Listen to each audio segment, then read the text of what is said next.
for a lot of countries, not just France, Britain, other places. You see, after World War II, a lot of these colonies, we're just going to call it a colony, I realize it's a nation, but a colony like Cambodia, they woke up and they realized this. Okay, well, you said that we would get school and medicine, and we've had all that, and we appreciate it, but you specifically said that you would protect us. Where was that protection in World War II? Britain went through this with India. When Japan was slapping around India, India's looking to Britain saying, where's the help, guys? Well, post-World War II, this is a long way of saying these countries begin to purge their rulers, purge their masters. And this happened in Vietnam to the French, and it's happening in Cambodia to the French. And the thing is, all those things sound good, right? They sound really great in the movies. There's going to be a revolution for the Cambodian people. Freedom, baby. Get rid of that evil oppressor. But the problem is, in reality, they don't end up that well. Because, yeah, you're maybe getting rid of a ruler, maybe a bad ruler like France, if you want to consider them bad. I'm not passing judgment here one way or the other. But who takes over? Is it the good guys? No, it's the strong guys. This went on for years and years of civil war within Cambodia, trying to figure out, should it be the king? Should it be the French king? Should it not be the king? Should it be this political party? And this is a time we should mention a man by the name of Salath Sar, but you'll know him as Pol Pot. Now, he grew up as a rich kid. His family, they owned a bunch of land in one of these villages, and he was a rich kid. He was such a rich kid, his family actually had close ties to the king. He was a crappy student. He's a rich kid, so he got into all the best schools.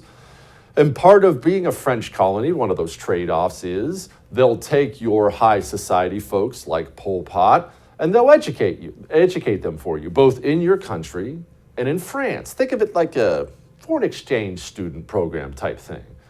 France looks at Cambodia, looks at the richer elite youth, and they say, hey, come to Paris for a couple of years. Drink some French wine, talk to some French women, if you're into hairy armpits, and learn about the greatness of France. Then they go back and they're more loyal people to France. Well, Pol Pot visited France, visited Paris, spent some time there, and that's where he first found out about communism. There was an underground communist movement that was illegal at the time in Paris, but he liked it. He thought this communist stuff sounded really, really good. Thought it would be good for his country. Well, I'm going to fast forward a little bit. Eventually, he finds himself back in Cambodia as part of this civil war. Now, he's on the ins, he's on the outs. He spends some time in camps. He's actually a teacher. Again, those school teachers. He's a teacher teaching basic things to people. Remember, Vietnam's going on at this point, and this is going to play a big part in our story. North Vietnamese communists taking on South Vietnam, which was a disaster anyway. Well, he starts to get in with the North Vietnamese communists, the Viet Cong, who would often use Cambodia as a staging camp for getting weapon and materials down south to fight in South Vietnam. You've heard of the Ho Chi Minh Trail? The Ho Chi Minh Trail was in Cambodia for the most part.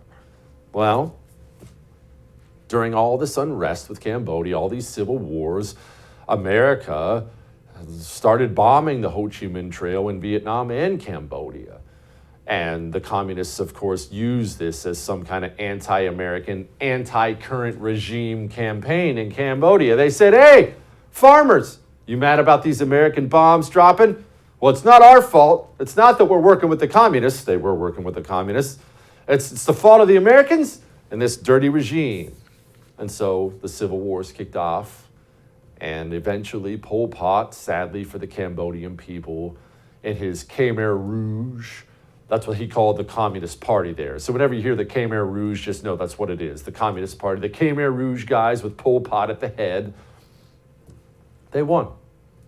Eventually they stormed into the capital of Cambodia and won. Okay, no big deal, got rid of a bad government. Well, it turned into a big deal pretty quickly, you see, because Pol Pot was a communist. And what have we said about communism a million times on this show? Remember, it's not a political ideology. It is a religion of destruction and domination. And Pol Pot, he had a vision for Cambodia. You might call it what he thought would be good for the public health. Don't miss Jesse Kelly Breaks History, The Forgotten Genocide, the first episode of a new series available now exclusively for First TV supporters. Visit the First TV app or thefirsttv.com to subscribe and start watching today.